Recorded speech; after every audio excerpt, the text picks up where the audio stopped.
Assalamualaikum warahmatullahi wabarakatuh. Perkenalkan, saya Amarna Febita.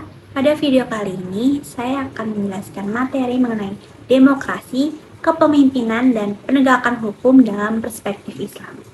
Baik, yang pertama mengenai demokrasi dalam perspektif Islam.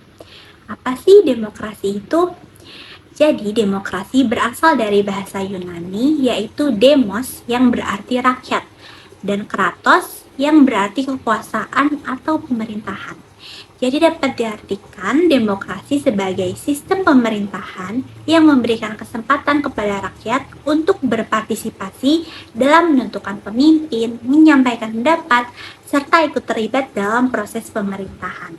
Lalu ada salah satu tokoh bernama Abraham Lincoln yang menyebutkan pandangannya mengenai demokrasi.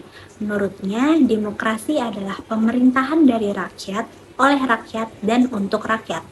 Artinya, kekuasaan berasal dari rakyat, dijalankan oleh wakil yang dipilih rakyat, dan bertujuan untuk mewujudkan kesejahteraan rakyat. Namun, terdapat perbedaan pandangan antara demokrasi barat dan demokrasi dalam perspektif Islam. Kalau dalam demokrasi barat, kedaulatan tertinggi berada di tangan rakyat. Sementara itu dalam perspektif Islam, kedaulatan tertinggi tetap berada di tangan Allah Subhanahu wa Ta'ala.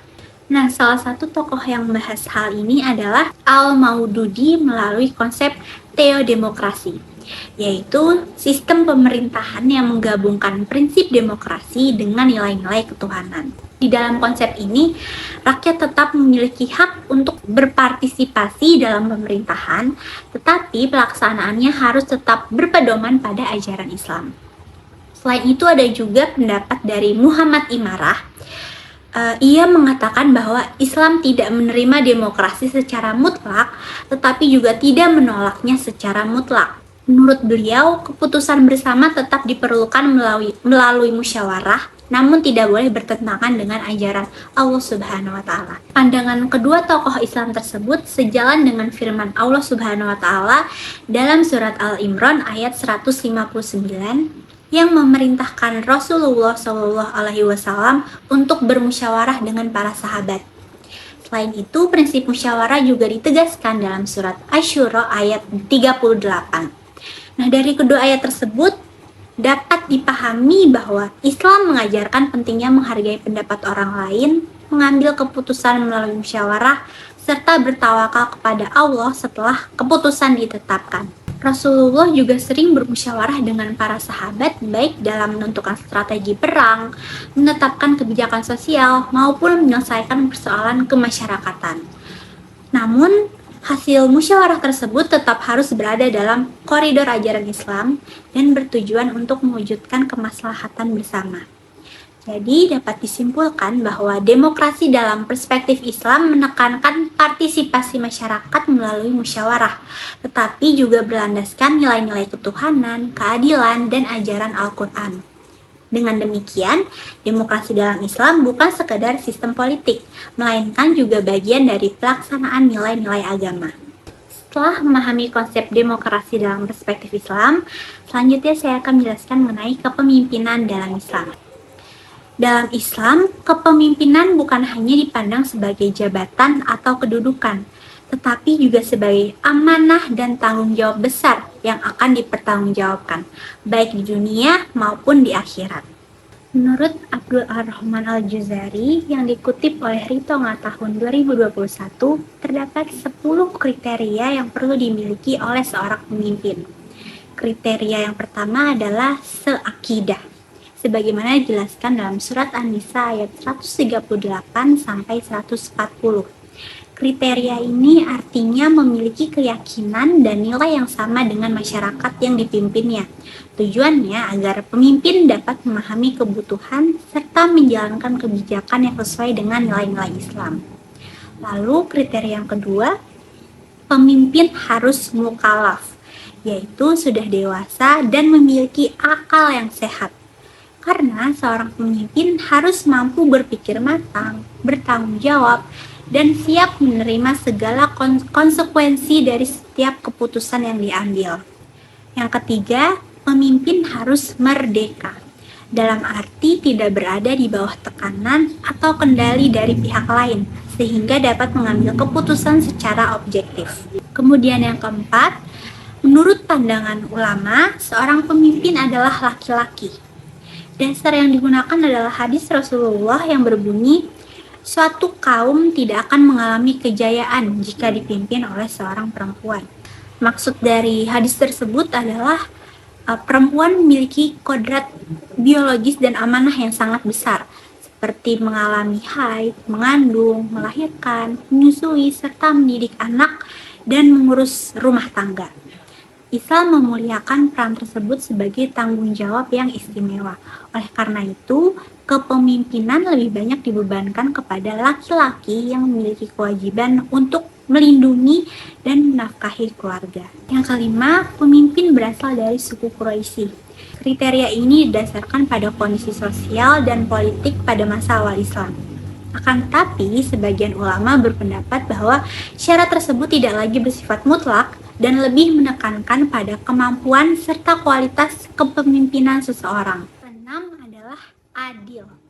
Pemimpin yang baik harus mampu bersikap adil kepada semua orang, tanpa membeda-bedakan latar belakang, status, ataupun kepentingan tertentu.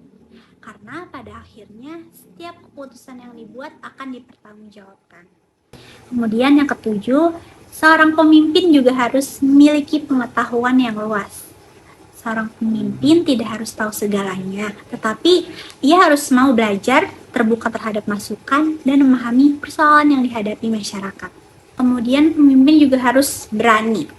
Berani di sini bukan berarti nekat, tetapi berani menghadapi tantangan, menyelesaikan masalah, dan mengambil keputusan penting meskipun sedang berada dalam situasi yang sulit. Lalu yang kesembilan, pemimpin perlu memiliki pemikiran yang brilian dan visioner. Artinya, pemimpin harus mampu melihat peluang, menyusun strategi, dan memikirkan dampak jangka panjang dari setiap kebijakan yang dia buat.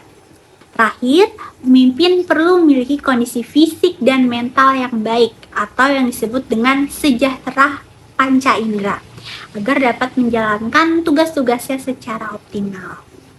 Nah, melalui kriteria-kriteria tersebut, kita dapat memahami bahwa Islam menginginkan sosok pemimpin yang tidak hanya cerdas secara intelektual, tetapi juga memiliki integritas, keadilan, tanggung jawab, dan akhlak yang baik. Dengan demikian, kepemimpinan dalam Islam pada hakikatnya adalah amanah yang bertujuan untuk menciptakan kemaslahatan bagi masyarakat. Karena pemimpin yang baik bukan hanya orang yang memiliki jabatan tinggi, tapi juga orang yang mampu memberikan manfaat bagi orang-orang di sekitarnya. Baik, masuk ke materi terakhir mengenai penegakan hukum dalam perspektif Islam. Penegakan hukum merupakan upaya untuk mewujudkan keadilan di tengah masyarakat. Hukum di dalam Islam mengedepankan nilai moral, etika, dan tanggung jawab. Tujuan utama penegakan hukum bukan hanya memberikan hukuman kepada si pelanggar, tetapi juga menjaga ketertiban, melindungi hak-hak masyarakat, serta menciptakan kemaslahatan bersama.